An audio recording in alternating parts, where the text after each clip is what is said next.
आज की सबसे अहम और बड़ी खबर देश के करोड़ों पेंशन धारकों के लिए सीधे ईपीएफओ के गलियारों से निकल कर आ रही है। यदि आप भी ईपीएस 95 के पेंशन भोगी हैं, तो अपनी कुर्सियों की पेटी कस लें, क्योंकि अब तक का सबसे बड़ा बदलाव होने वाला है। न्यूनतम पेंशन को RS 1000 से बढ़ाकर सीधे RS 7500 प्लस डीए करने की मांग पर बहुत बड़ा निर्णय लिया जाने वाला है। सरकार और ईपीएफओ के बीच बंद कमरों में चल रही गुप्त बैठकों ने देश के 65 लाख से अधिक पेंशन भोगियों की धड़कनें तेज कर दी हैं। कमांडर अशोक राउत की अगुवाई में राष्ट्रीय संघर्ष समिति ने स्पष्ट कर दिया है कि अब और इंतजार नहीं किया जाएगा। इस समय की सबसे बड़ी अपडेट यह है कि वित्त मंत्रालय और श्रम मंत्रालय के मध्य पेंशन की नई राशि को लेकर बजट का पूरा ढांचा तैयार कर लिया गया है। सूत्रों के अनुसार सरकार इस प्रस्ताव पर अपनी अंतिम मोहर लगाने के बेहद करीब है। आज के समय में जहां एक रसोई गैस सिलेंडर RS 1000 में आता है, वहां एक बुजुर्ग पूरा महीना RS 1000 में कैसे गुजार सकता है? इसी पीड़ा को समझते हुए संसदीय समितियों की फटकार के बाद अब ईपीएफओ 3 नए रिफॉर्म्स के तहत न सिर्फ पेंशन को 7% करने की तैयारी कर रहा है, बल्कि इसके साथ महंगाई भत्ता जोड़ने का नया फार्मूला भी तैयार कर रहा है।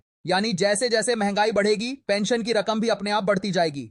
इतना ही नहीं, ईपीएफओ इस बार काम करने वाले कर्मचारियों के लिए सैलरी लिमिट को मौजूदा RS 15,000 से बढ़ाकर सीधे RS 25,000 करने का प्रस्ताव रख रहा है। यदि ऐसा होता है तो आने वाले समय में रिटायर होने वाले कर्मचारियों की पेंशन में 60% से ज्यादा का भारी उछाल देखने को मिलेगा। पेंशनर्स एसोसिएशन ने साफ चेतावनी दी है कि यह पेंशन कोई खैरात नहीं, बल्कि कर्मचारियों की जिंदगी भर की खून पसीने की कमाई है। इस वक्त पूरे देश की निगाहें कैबिनेट की होने वाली अगली बैठक पर टिक गई हैं। दूसरी तरफ महंगाई सूचकांक के ताजा आंकड़ों को देखें तो केंद्रीय कर्मचारियों और पेंशनर्स को 3 से 4% तक डीए बढ़ोतरी का सीधा लाभ मिल सकता है। यदि 4% की बढ़ोतरी मंजूर होती है तो वर्तमान डीए 60% से उछलकर 64% तक पहुंच सकता है। राष्ट्रीय संघर्ष समिति के कड़े तेवरों को देखते हुए श्रम मंत्रालय के उच्च अधिकारियों ने आपातकालीन बैठक में इस बात पर मंथन किया है कि यदि 700-500 प्लस डीए की मांग को तुरंत लागू नहीं किया गया तो देशव्यापी आंदोलन को संभालना मुश्किल हो जाएगा। बुजुर्गों का सीधा सवाल है कि जब सांसदों और विधायकों की पेंशन रातों रात बढ़ाई जा सकती है, बड़े कॉरपोरेट घरानों के कर्ज माफ हो सकते हैं, तो देश के विकास में अपनी जवानी लगा देने वाले ईमानदार कर्मचारियों के साथ ऐसा सौतेला व्यवहार क्यों?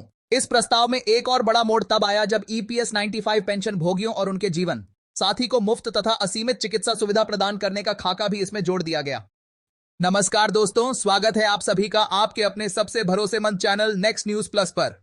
दोस्तों, आज की इस विशेष कवरेज में हम केंद्रीय कर्मचारियों जैसे साथियों, पेंशन धारकों और ईपीएस 95 पेंशनर से जुड़ी उन सभी खबरों पर विस्तार से बात कर रहे हैं जिनका इंतजार लाखों लोग लंबे समय से कर रहे थे। हम इस वीडियो में आगे जानेंगे डीएडीआर बढ़ोतरी, 8वें वेतन आयोग की नई हलचल, फिटमेंट फैक्टर और एरियर से जुड़े बिल्कुल ताजा अपडेट के बारे में। इसलिए हमारी आप सभी से गुजारिश है कि इस वीडियो को बिना स्किप किए शुरू से लेकर अंत तक पूरा जरूर देखिएगा, ताकि कोई भी जरूरी जानकारी आपसे छूटने ना पाए। और हाँ, कर्मचारियों और बुजुर्गों की आवाज को मजबूती देने के लिए आपके अपने चैनल नेक्स्ट न्यूज प्लस को अभी नीचे दिए गए लाल बटन को दबाकर सब्सक्राइब करना और बेल आइकन को दबाना बिल्कुल ना भूलें। अब बात करते हैं 8वें वेतन आयोग के बारे में। अलग अलग कर्मचारी संगठनों से लगातार सुझाव मांगे जा रहे हैं। सूत्रों की माने तो कई संगठन 2.86 फिटमेंट फैक्टर लागू करने की जोरदार मांग कर रहे हैं। यदि इसे बढ़ाया जाता है तो न्यूनतम वेतन में ऐतिहासिक बढ़ोतरी होगी। इसके साथ ही देश भर के लाखों पेंशनर्स काफी लंबे समय से फिक्स्ड मेडिकल अलाउंस को बढ़ाकर कम से कम RS 3000 प्रतिमाह किए जाने की मांग कर रहे हैं,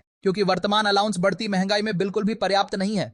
एरियर के विषय में कर्मचारी संगठनों द्वारा लगातार यह मांग उठाई जा रही है कि यदि 8वें वेतन आयोग की सिफारिशें लागू होने में देरी होती है तो कर्मचारियों और पेंशन धारकों को उनके बकाया एरियर का पूरा पैसा बिना किसी कटौती के दिया जाए। विशेषज्ञ मान रहे हैं कि आने वाले कुछ ही दिनों में डीए बढ़ोतरी, पेंशन संशोधन, फिटमेंट फैक्टर और मेडिकल अलाउंस को लेकर कई अहम आधिकारिक घोषणाएं देखने को मिल सकती हैं। इसलिए आप सभी से अनुरोध है कि किसी भी प्रकार की झूठी अफवाह पर भरोसा न करें। आपका अपना चैनल नेक्स्ट न्यूज प्लस लगातार आपके लिए हर बड़ी खबर सबसे पहले लेकर आता रहेगा। कमेंट बॉक्स में अपनी राय जरूर लिखें कि आप डीए में 3% की बढ़ोतरी चाहते हैं या फिर 4% की। दोस्तों, हमारी यह खास कवरेज अभी खत्म नहीं हुई है। आगे वीडियो में एक ऐसा गुप्त सच है जिसे सुनकर आप हैरान रह जाएंगे, इसलिए वीडियो में अंत तक बने रहें। अब मैं आपके सामने वह गुप्त सच खोलने जा रहा हूं जिसे सुनकर सरकार के विभागों में हड़कंप मच गया है। लोग कह रहे हैं कि खबरें ठंडी पड़ रही हैं। अरे खाक ठंडी पड़ रही है जब तक आपका यह भाई जिंदा है। इस देश के कर्मचारियों और बुजुर्गों की आवाज को कोई दबा नहीं सकता।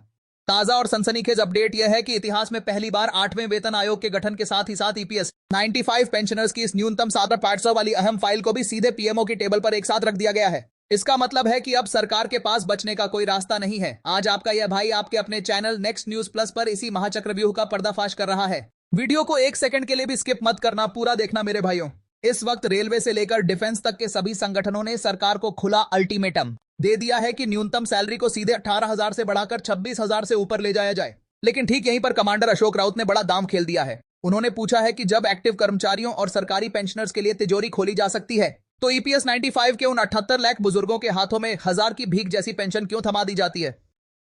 संसद के भीतर सुप्रिया सुले जी ने भी बिल्कुल साफ शब्दों में कहा है कि अगर 8वें वेतन आयोग के जरिए वेतन ढांचा सुधारा जा रहा है तो उसी कैबिनेट नोट में ईपीएस 95 पेंशनर्स के लिए नया सम्मानजनक फार्मूला भी अनिवार्य रूप से जोड़ा जाना चाहिए। जो लोग मेरे कमेंट बॉक्स में आकर इसे अफवाह या फेक न्यूज बताते हैं और चैनल बंद करवाने की धमकियां देते हैं, अरे कान खोलकर सुन लो।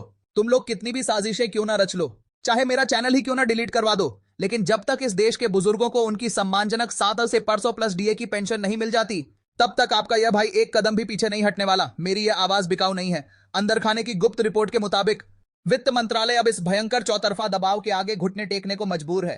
सरकार को पता है कि अगर करोड़ों एक्टिव कर्मचारी और 78 लाख बुजुर्ग एक साथ सड़कों पर आ गए तो व्यवस्था चरमरा जाएगी। इसीलिए पर्दे के पीछे यह रणनीति बन रही है कि 8वें वेतन आयोग की घोषणा के साथ ही ईपीएस 95 की न्यूनतम पेंशन को सीधे 5000 से 700 के बीच फिक्स करके उसे महंगाई भत्ते के साथ लिंक कर दिया जाए। तो मेरे भाइयों और पूजनीय बुजुर्गों, इस महाबहस में हमें अपनी आवाज को इतना आक्रामक बना देना है कि सरकार को झुकना ही पड़े।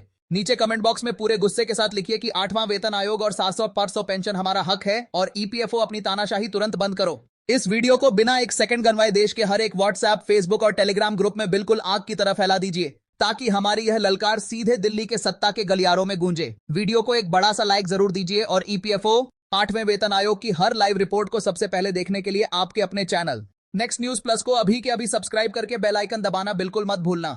मिलते हैं आपसे अगले महा अपडेट में लाइव सबूतों के साथ। तब तक के लिए एकजुट रहिए और अपने हक के लिए लड़ते रहिए। जय हिंद।